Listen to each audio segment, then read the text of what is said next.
14 বছর পূর্ণ করল দেশের প্রথম সংবাদ ভিত্তিক চ্যানেল এটিএন নিউজ। গোপালগঞ্জে স্ত্রী ও ছেলেকে অ্যাসিড পেট্রোল মারলেন স্বামী।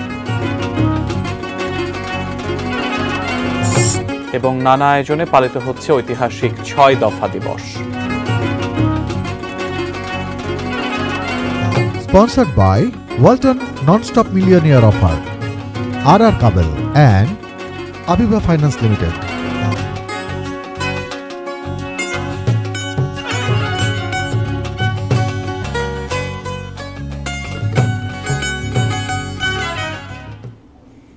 এটিএন নিউজ দেখছেন, আমন্ত্রণ জানাচ্ছি দেশের খবরে। আজ আপনাদের সাথে আছি আমি সিয়াম রেজওয়ান। এতক্ষণ সংবাদ শিরোনামগুলো শুনছিলেন। 14 বছর পেরিয়ে 15 বছরে এটিএন নিউজ।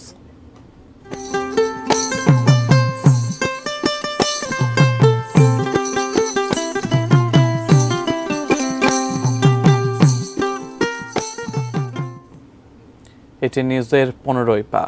এটিএন নিউজের পক্ষ থেকে সবাইকে শুভেচ্ছা। রুচি সংকটের এই সময়েও বস্তুনিষ্ঠ সংবাদ প্রকাশে অবিচল থেকেছে এটিএন নিউজ। সত্যের পথে থেকে সত্যের পথে হেঁটে সত্যটা জানাতে চড়াই উতরায় ভরা দীর্ঘ এ পথে এটিএন নিউজের সঙ্গী ছিল সাধারণের আস্থা, বিশ্বাস, ভালোবাসা। তাই 14 বছরের যা অর্জন, তার গর্বিত অংশীজন প্রতিটি সাধারণ মানুষ।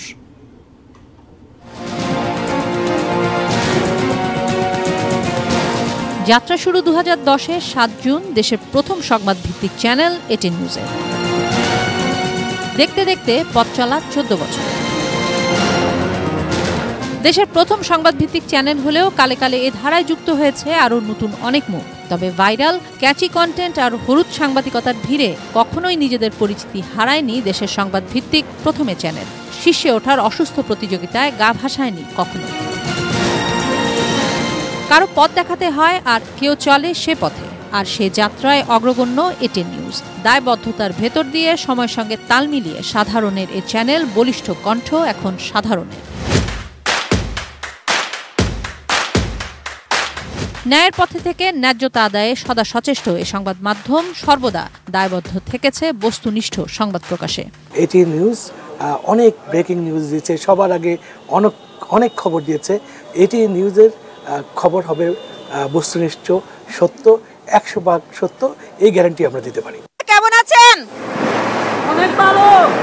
নতুন উদ্যমে নতুন আঙ্গিকে সামনের পথ চলায় অঙ্গীকারবদ্ধ এটিএন নিউজ পরিবার, জানালেন প্রতিষ্ঠানটির নির্বাহী পরিচালক মোহাম্মদ মোশাররফ হোসেন। সাধারণত লাভ লসের হিসাব না করে সামনের দিকে জনগণের কাছে কীভাবে গ্রহণযোগ্যতা পাওয়া যায় সেই লক্ষ্যে আমরা কিন্তু হাঁটছি, চলছি। মাননীয় চেয়ারম্যান মহোদয় সবসময় নির্দেশ দিয়েছেন চ্যানেলটি কীভাবে জনগণের কাছে গ্রহণযোগ্যতা পাওয়া যায়, কীভাবে বস্তুনিষ্ঠ সংবাদ প্রচার করা যায়, কীভাবে নিরপেক্ষ সংবাদ প্রচার করা যায়, সে সব দিক দিয়ে আমরা সবসময় লক্ষ্য রাখি। বাংলা 24 ঘন্টার এক যুগেরও বেশি সময় ধরে নির্ভীক নিরপেক্ষ সাংবাদিকতা মানুষের ভালোবাসায় অটুট থেকেছে, থাকবে এমনটাই প্রত্যাশা এটিএন নিউজ ও ATN Bangla chairman doctor Mahfuzur রহমানের। সবসময় সত্য খবর প্রচার করি এবং বাস্তব খবর প্রচার করি এবং নিরপেক্ষ সংবাদ প্রচার করি বলেই এটিএন নিউজ সবার কাছে সমাদৃত। সব কিছুর মূলে হচ্ছে দর্শক। দর্শক না থাকলে কোনো চ্যানেল কোনোদিন উঠতে পারে না। তো সুতরাং আমরা এই 14 বছর যে আজকে জনপ্রিয়তা বজায় রেখে যে এগিয়ে যাচ্ছি, এটার কারণেই হচ্ছেন আপনারা দর্শকবৃন্দ। আপনাদের শুভেচ্ছা জানাই আমাদের এই অগ্রগতির 14 বছরের আমাদের সঙ্গে থাকার জন্য। সাধারণের ভালোবাসাই পাওয়ার হাউস এটিএন নিউজের। দেশের পাশে, দেশের মানুষের পাশে, ন্যায়ের পথে অন্যায়ের বিরুদ্ধে থেকে এগিয়ে চলা 14 এ ভালোবাসাটা নিখাত। এ অর্জন সম্মানের, গৌরবের।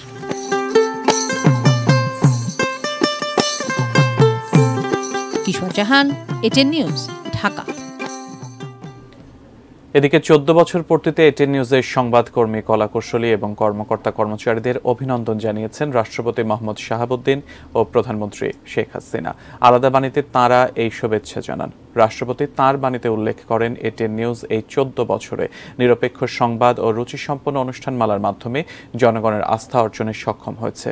তরুণ প্রজন্মকে অপসংস্কৃতি থেকে রক্ষায় দেশীয় চ্যানেলগুলোকে সমাজ ব্যবস্থার সঙ্গে সামঞ্জস্যপূর্ণ ও বস্তুনিষ্ঠ অনুষ্ঠান প্রচারের আহ্বান জানান তিনি। অন্যদিকে প্রধানমন্ত্রী শেখ হাসিনা আশা করেন ঐতিহ্য সমুন্নত রাখার পাশাপাশি জঙ্গিবাদ, সন্ত্রাসবাদ দমনে জনসচেতনতা তৈরিতে এটিএন নিউজ তাৎপর্যপূর্ণ অবদানের ধারাবাহিকতা বজায় রাখবে। তিনি প্রতিষ্ঠানটির উত্তরোত্তর সমৃদ্ধি কামনা করেন।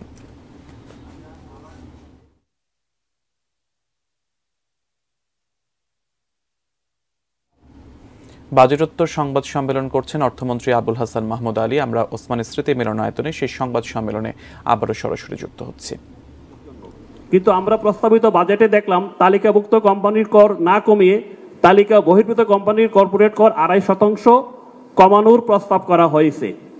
তো এতে করে আপনারা জানেন দীর্ঘদিন ধরে শেয়ার মার্কেট অত্যন্ত বাজে অবস্থায় আছে, দরপতন হচ্ছে এবং বিনিয়োগকারী আশা করেছিল বাজেটে শেয়ার বাজারের জন্য কিছু সুখবর থাকবে, কিন্তু আমরা দেখলাম তো সুখবর তো নাই, আরো উল্টা দুঃসংবাদ বয়ে আনছে। এই বিষয়ে কিছু বলবেন কিনা?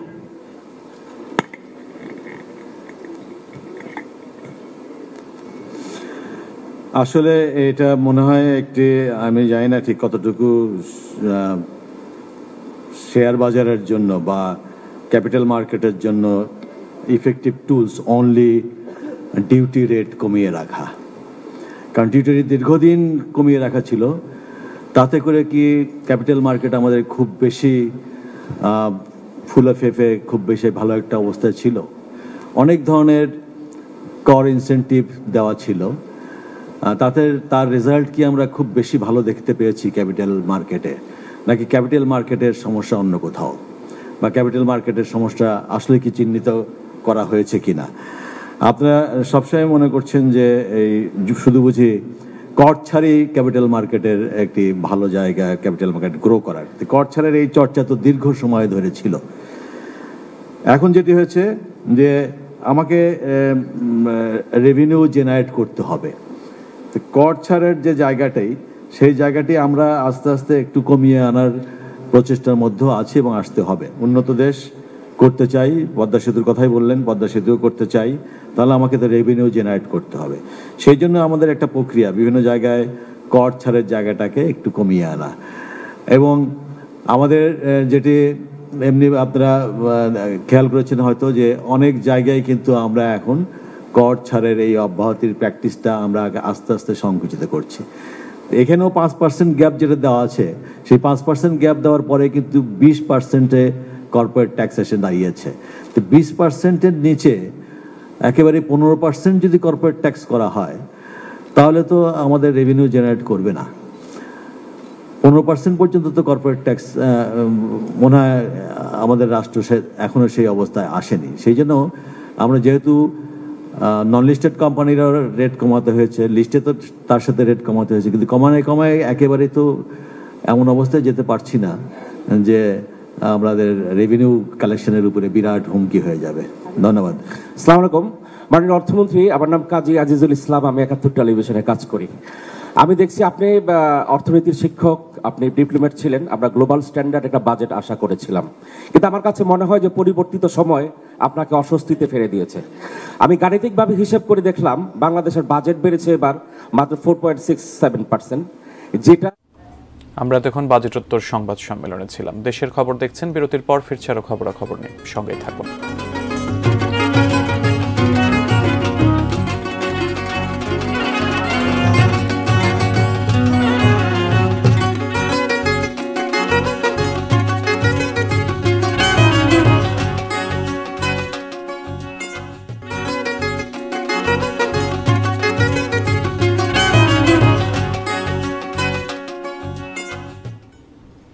বিরতির পর আমন্ত্রণ, আপনারা দেশের খবর দেখছেন। গোপালগঞ্জের মকসুদপুরে ঘুমন্ত স্ত্রী ও সন্তানের গায়ে অ্যাসিড ও পেট্রোল ঢেলে ঘরে আগুন দেওয়ার অভিযোগ উঠেছে নেশাগ্রস্ত স্বামীর বিরুদ্ধে। দগ্ধ হেলেনা আক্তার ও তার ছেলে অন্তরকে গত বুধবার ঢাকা মেডিকেল কলেজ হাসপাতালের বার্ন ইউনিটে ভর্তি করা হয়েছে। হেলেনার বাবা জানায়, মঙ্গলবার রাতে ছেলেকে নিয়ে ঘরে ঘুমিয়েছিলেন হেলেনা। রাত 1টার দিকে তার স্বামী ওসমান জানালা দিয়ে তাদের ওপর অ্যাসিড ও পেট্রোল মেরে আগুন লাগিয়ে দেয়। এ সময় তাদের চিৎকারে বলে সবাই এগিয়ে যান। হেলেনার শরীরে 50% পুড়ে গেছে। দুজনের কেউই শঙ্কামুক্ত নন বলে জানিয়েছেন চিকিৎসকরা। মুকসুদপুর থানার ইন্সপেক্টর শীতল চন্দ্র পাল বিষয়টি নিশ্চিত করে জানান, এ ঘটনায় থানায় অভিযোগ দায়ের করেছেন হেলেনার বাবা। অভিযোগের প্রেক্ষিতে আইনগত ব্যবস্থা গ্রহণ করা হবে। আজ 7 জুন ঐতিহাসিক 6 দফা দিবস। 1966 সালের এই দিনে জাতির পিতা বঙ্গবন্ধু শেখ মুজিবুর রহমান ঘোষিত বাঙালি জাতির মুক্তির সনদ 6 দফা দাবির পক্ষে দেশব্যাপী তীব্র গণ আন্দোলনের সূচনা হয়। নানা আয়োজনে সারা দেশে পালিত হচ্ছে দিবসটি। বরিশালে বেলা 11টায় সোহেল চত্বরে বঙ্গবন্ধুর প্রতিকৃতিতে ফুলের মালা দিয়ে শ্রদ্ধা নিবেদন করে জেলা ও নগর আওয়ামী লীগ, ছাত্রলীগ, যুবলীগ, মহিলা লীগ, শ্রমিক লীগ, স্বেচ্ছাসেবক লীগ সহ অঙ্গ সংগঠনের নেতাকর্মীরা। জামালপুরে বিভিন্ন কর্মসূচির মধ্য দিয়ে বাঙালি জাতির মুক্তির সনদ 6 দফা দিবস উদযাপিত হয়েছে। জাতির পিতার প্রতিকৃতিতে শ্রদ্ধা জানানোর পর আলোচনা সভা অনুষ্ঠিত হয়। সকালে নওগাঁ জেলা আওয়ামী লীগের আয়োজনে দলীয় কার্যালয়ে জাতীয় ও দলীয় পতাকা উত্তোলন শেষে বঙ্গবন্ধু ও 4 নেতার প্রতিকৃতিতে শ্রদ্ধা জানানো হয়।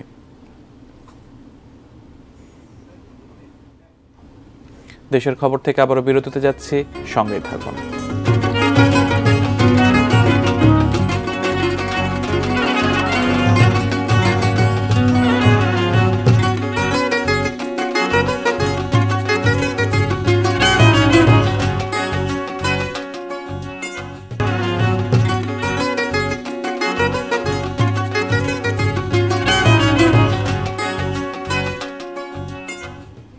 বিরতির পর আমন্ত্রণ। যশোরে মোহাম্মদ আলী নামে এক যুবলীগ কর্মীকে গুলি করে হত্যা করেছে দুর্বৃত্তরা। বৃহস্পতিবার মধ্যরাতে সদর উপজেলার বাহাদুরপুর তেঁতুলতলা মোড়ে দুর্বৃত্তের গুলিতে নিহত হন তিনি। আলী গেল উপজেলা পরিষদ নির্বাচনে মোটরসাইকেল প্রতীকের প্রার্থী তৌহিদ চাকলাদার ফোনটুর হয়ে কাজ করেন। পরিবারের দাবি, এর জেরে প্রতিপক্ষরা তাকে হত্যা করেছে। প্রত্যক্ষদর্শীরা জানান, আলী মোটরসাইকেল প্রতীকের বিজয় উপলক্ষে রাতে ওই এলাকায় পিকনিকের আয়োজন করেন। খাওয়া দাওয়া শেষে তিনি বাড়ি ফিরছিলেন। পথে 4 থেকে 5 জন যুবক তাকে ধাওয়া করে। এই সময় তাকে কয়েকটি গুলি করে পালিয়ে যায় দুর্বৃত্তরা। নজর কাড়তে কোরবানির হাটে আসছে নানা চটকদার নামের গরু। কোনোটার নাম সিনেমার নামে, কোনোটার বা জনপ্রিয় তারকাদের নামে নাম। হবিগঞ্জের এক খামারের 2টি গরুর নাম রাখা হয়েছে সুলতান ও বাহুবলী, আর শরীয়তপুরের একটি গরুর নাম রাজা বাবু।